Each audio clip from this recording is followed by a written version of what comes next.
At dinner, my sister bragged, "I sold the apartment you bought for your daughter and got our parents a car." They cheered, saying, "Finally, a daughter who cares about us." I stayed silent. The next day, the buyer's lawyer called us panicking and screaming, "I sold the apartment you bought for your daughter and got mom and dad a car." My sister Lauren announced this at Sunday dinner, beaming like she'd just won Humanitarian of the Year. The table erupted in applause, actual applause, clapping, cheering. "Finally, a daughter who actually cares about us," Mom gushed, squeezing Lauren's hand across the table, eyes shining with pride. Dad nodded, raising his wine glass. "Your sister always thinks of family first. Always has. That's the kind of daughter we raised." I sat there at my parents' dining room table, fork frozen halfway to my mouth, roast chicken getting cold, the words not quite processing, not quite making sense. "What are you talking about?" I asked slowly, carefully, voice steady despite my heart starting to race. Lauren waved her hand dismissively, casual, like she'd just mentioned the weather. "That little studio apartment you put in my name for tax purposes a few years ago, remember? I sold it last week. Got a really great price, too, way over asking. The market's insane right now." She smiled at our parents. Mom and Dad needed a new car desperately. That old Honda was falling apart. So I thought, why let real estate just sit there empty when I could actually help the people who matter? My blood ran cold, ice in my veins, everything slowing down. 3 years ago, I'd bought a small studio apartment in a decent neighborhood, investment property, but not for me. For my daughter Emma, my 8-year-old daughter, who I'd been saving for since the day she was born. College fund, first apartment when she graduated, down payment on a house, whatever she needed, her future, her security. I'd put it in Lauren's name. Temporarily,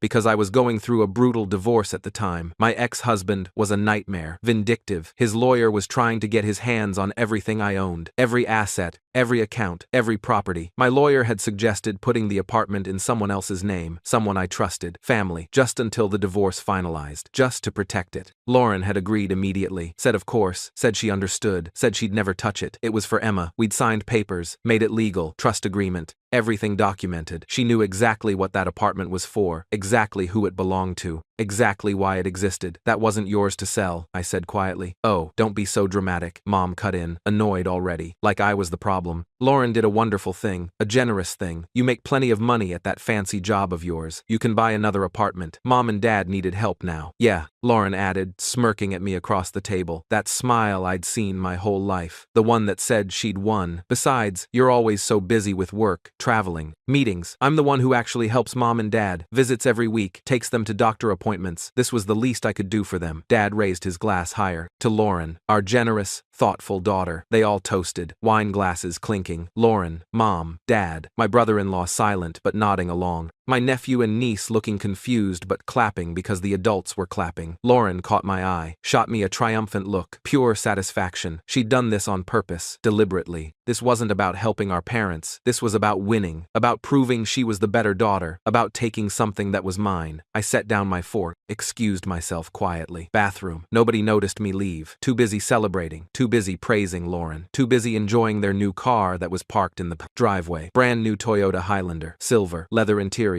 sunroof. I locked the bathroom door, pulled out my phone with shaking hands, called my lawyer. David answered on the second ring. "Sarah, everything okay? My sister sold the apartment, the one I bought for Emma, the one in her name." Silence. "Then, the trust property? She sold it without your consent?" "Yes. Just announced it at family dinner, like it was some charitable act. Bought my parents a car with the money." "Jesus. Okay. Do you still have the trust agreement? The original contract stating she was holding it in your daughter's name? Every page. Signed by both of us. Notarized. In my safe at home. Then we have options. Very good options. This is breach of trust at minimum. Possibly fraud depending on how she represented the sale. What do I do?" "Nothing tonight. Don't react. Don't argue. Go back to dinner. Act normal. Tomorrow morning, bring me every document you have, every text message where she acknowledged the apartment's purpose, every email, everything." I took a breath. "Okay, Sarah, this is going to be okay." She made a massive mistake. I washed my hands, fixed my face, went back to the table. Lauren was still holding court, telling everyone about the sale, how she'd negotiated, how the buyers had been desperate, how she'd played hardball and gotten top dollar. "How much did you get for it?" I asked. Voice casual, curious, normal. $340,000, she said proudly, preening. "Can you believe it? You only paid like $280,000 3 years ago. Buyer paid all cash. We closed in 2 weeks. Fastest sale my realtor had ever seen. Wow, that's really impressive, Lauren. She smiled wider, eating up the praise. I've always been good at negotiating. It's a skill. I smiled back, took another bite of chicken, made small talk, complimented the car, asked about features, let them bask in their victory, finished dinner, hugged everyone, goodbye, drove home. Emma was at her dad's house this weekend, custody schedule, which meant I could handle this without her seeing me fall apart. I went straight to my home office, pulled out the fireproof safe.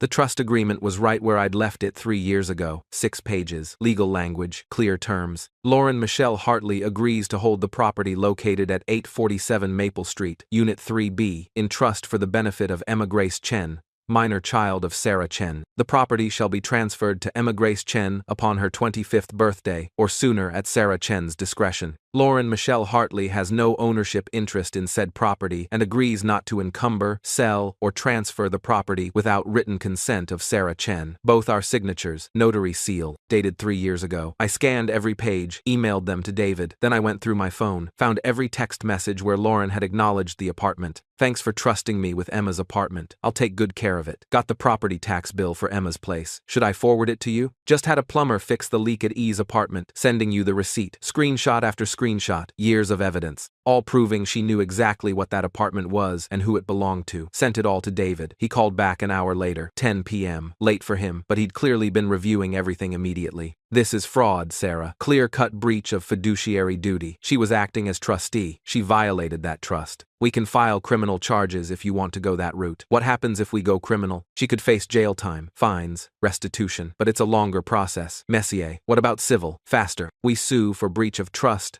fraud, and conversion of assets. Demand she return the full $340,000 plus damages, plus legal fees. We'll get a judgment, and if she can't pay, we can go after her assets, garnish wages, put liens on her house, whatever it takes. Let's start civil. I want my daughter's money back, not my sister in prison. I'll draft the complaint tonight. We'll file first thing Monday morning. I barely slept that night. Too angry, too betrayed, too focused on what came next. Monday morning at 9 a.m., David's office served Lauren with a cease and desist letter via certified mail and email. Demanded she return the full $340,000 immediately within 72 hours, or face a lawsuit for breach of trust, fraud, conversion of assets, and emotional distress. Lauren called me at 10:30 a.m., screaming, hysterical. You're suing me? You're actually suing me? Over an apartment? Are you fucking insane? You stole from your niece. I didn't steal anything. It was in my name. Legally, I had every right to sell it. You held it in trust for Emma. We had a legal agreement. You signed it. You acknowledged it in dozens of text messages. You know this, Lauren. Mom and Dad needed help. Their car was dying. What was I supposed to do? Help them with your own money, not my daughter's future. You're a fucking psycho. You're tearing this family apart over money. No. You tore this family apart when you betrayed your niece's trust, when you sold her security to buy our parents a car they didn't even need. Didn't need? Dad's car had 200,000 miles. Then he could have bought a used car for $15,000, not $60,000. She hung up on me. That evening, Mom called, voice tight with anger. How could you do this to your sister? She was trying to help us, to do something good, and you're destroying her over it. By stealing from Emma? It's not stealing if the property was in her name. Actually, Mom, it is. She was a trustee. She violated that trust. Ask a lawyer. Oh wait, you don't need to. My lawyer already explained it to her lawyer. You're being vindictive, cruel. This isn't the daughter I raised. Good. The daughter you raised would have let Lauren walk all over her. I hung up. Dad tried next. 20 minutes later. You're going to tear this family apart, destroy your relationship with your sister, with us, all over money. Is that really what you want? No, Dad. Lauren destroyed this family when she stole from her 8-year-old niece, when she decided her ego and your car were more important than Emma's future. I'm just holding her accountable. We'll have to return the car. Your mother and I will be humiliated. Everyone will know what happened. Good. You should be embarrassed. You're celebrating your daughter stealing from your granddaughter. Silence. Then he hung up too. 2 days later, Wednesday morning, Lauren called from her lawyer's office. I could hear other voices in the background, professional voices, her lawyer probably, maybe multiple lawyers. They're saying I could face criminal charges, her voice shaking, panicked, that I committed fraud, breach of fiduciary duty, that I could be arrested. This is insane, Sarah. This is completely insane. Return the money, all of it, by Friday, close of business. I can't. I already spent it. The car was $60,000. I put $50,000 toward my mortgage. I used $30,000 to pay off my credit cards. I renovated my kitchen with $20,000. The rest went to taxes and closing costs. It's gone. Then you have a very serious problem, Lauren. How can you do this to me? I'm your sister. How could you steal from your niece? She's your family too. She was crying now. Please, please don't do this. We can work something out. I'll pay you back slowly. Monthly payments, whatever you want. Just don't sue me. You have until Friday, $340,000, full amount, or the lawsuit gets filed Monday morning. Thursday morning, my phone rang. Unknown number. I almost didn't answer. Miss Chen, this is Robert Morrison. I'm an attorney representing the couple who purchased the property at 847 Maple Street, Unit 3B, from your sister Lauren Hartley. My heart stopped. Yes? We have a very serious problem. Your sister never disclosed the trust agreement, never mentioned that she didn't actually have ownership rights to sell the property. My clients paid $340,000 cash for an apartment they now cannot legally take possession of. I see. They want out of this deal immediately. They're threatening to sue Miss Hartley for fraudulent misrepresentation, breach of contract, and damages. We're talking the purchase price plus legal fees plus additional damages, potentially $500,000 or more. That's between them and my sister. Miss Chen,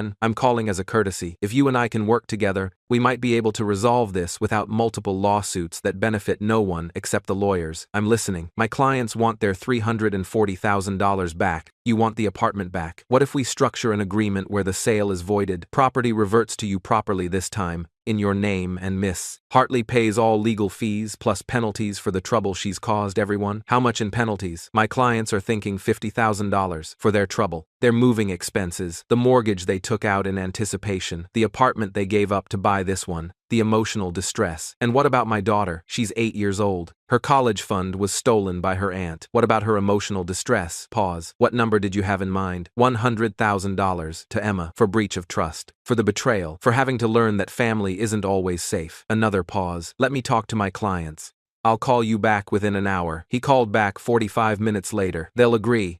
$150,000 total in penalties. $50,000 to them. $100,000 to your daughter, plus all legal fees, yours, mine, and theirs. Property reverts to you immediately. Your sister signs everything tomorrow. Deal? Deal. Send me the paperwork. Friday afternoon, I got a call from David. The buyer's attorney just contacted me directly. They've reached a settlement with Lauren. Papers are being signed now. The apartment reverts to your name by Monday. Lauren is liable for $150,000 in penalties, plus approximately $30,000 in legal fees. Total damage to her, $180,000. Does she have it? Not even close. She'll be making payments for years. We'll structure it as a judgment. If she misses payments, we can garnish her wages, put liens on her property, seize assets. She's going to feel this for a very long time. That Sunday, there was an emergency family dinner. Mom's text had been brief. Family meeting. Everyone must attend. 5 p.m. Important. I arrived exactly at 5. Lauren's car was already there. So was her husband's. My parents, my brothers. Everyone was sitting in the living room when I walked in. Not the dining room. This wasn't a meal. This was an intervention. Lauren sat on the couch, face pale, eyes red from crying, defeated in a way I'd never seen her before. Mom and Dad flanked her on either side, protective. My brother sat in the armchair, quiet, observing. Sit down, Mom said. Not warm, not welcoming. An order. I sat across from them, calm, composed. Lauren stared at her hands, whispered. The buyer is demanding everything back. The full $340,000. Plus, I owe you $100,000 for Emma. Plus, another $50,000 to the buyers. Plus legal fees. My lawyer says I have no defense, that I'll lose everything if I fight it. Mom started to say something, probably to defend Lauren, probably to blame me. No, I said firmly, cutting her off before she could start. She stole from Emma, from an 8-year-old child, her own niece. This is the consequence. Dad tried the guilt angle, voice tired, defeated. We'll have to return the car. Your mother and I will be humiliated. Everyone will know what happened. What Lauren did. You should be embarrassed. You're complicit. You accepted stolen property. You celebrated it. We didn't know. Mom protested. Yes, you did. You knew I bought that apartment for Emma. I told you 3 years ago. You knew exactly what it was for. You just chose not to ask questions when Lauren handed you the keys to a new car. Lauren's hands were shaking. I don't have $150,000 plus legal fees. I don't have anywhere close to that. Then, I guess you'll be making payments for the next decade. Maybe longer, depending on the interest. My credit will be destroyed. We might lose our house. I might have to declare bankruptcy. You should have thought about that before you committed fraud. My brother finally spoke. Sarah, come on. She made a mistake. Can't we work something out? Family? She didn't make a mistake. She made a choice, a deliberate choice to betray her niece, to steal from a child. And now she's facing the consequences of that choice. I stood up, grabbed my purse from the chair beside me. Oh, and Lauren, for the record, the next time you want to help Mom and Dad, use your own money, not your niece's future. I walked toward the door. Mom was crying now, loud, dramatic sobs. Dad sat there with his head in his hands. My brother looked away. Lauren's voice, small and broken. I'm sorry. I stopped, turned back. You're not sorry. You did it. You're sorry you got caught. There's a difference. I walked out, down the front steps, to my car, got in, started the engine. My phone buzzed. Text from David. Paperwork filed with the court. Apartment transfers back to your name Monday morning. Lauren has 30 days to make the first payment of $2,500, then $2,500 monthly for the next 5 years. If she misses one payment, we accelerate the full judgment and go after her assets. I pulled out of the driveway, drove home, where Emma would be waiting, home from her dad's house. When I walked in, she was on the couch watching TV, looked up at me, smiled. Hi, Mom. How was Grandma's? I sat next to her, pulled her close. It was fine, baby. Everything's fine, and I have good news. Remember that apartment Mommy bought for you? For college? The one Aunt Lauren was watching? Yeah, well, it's back in Mommy's name now. Safe. For you. Like it was always supposed to be. She hugged me. Okay, can we watch this together? Sure, baby. Sure. We sat there together, watching her show. My daughter safe, her future secured, justice served, and I didn't feel bad about it at all.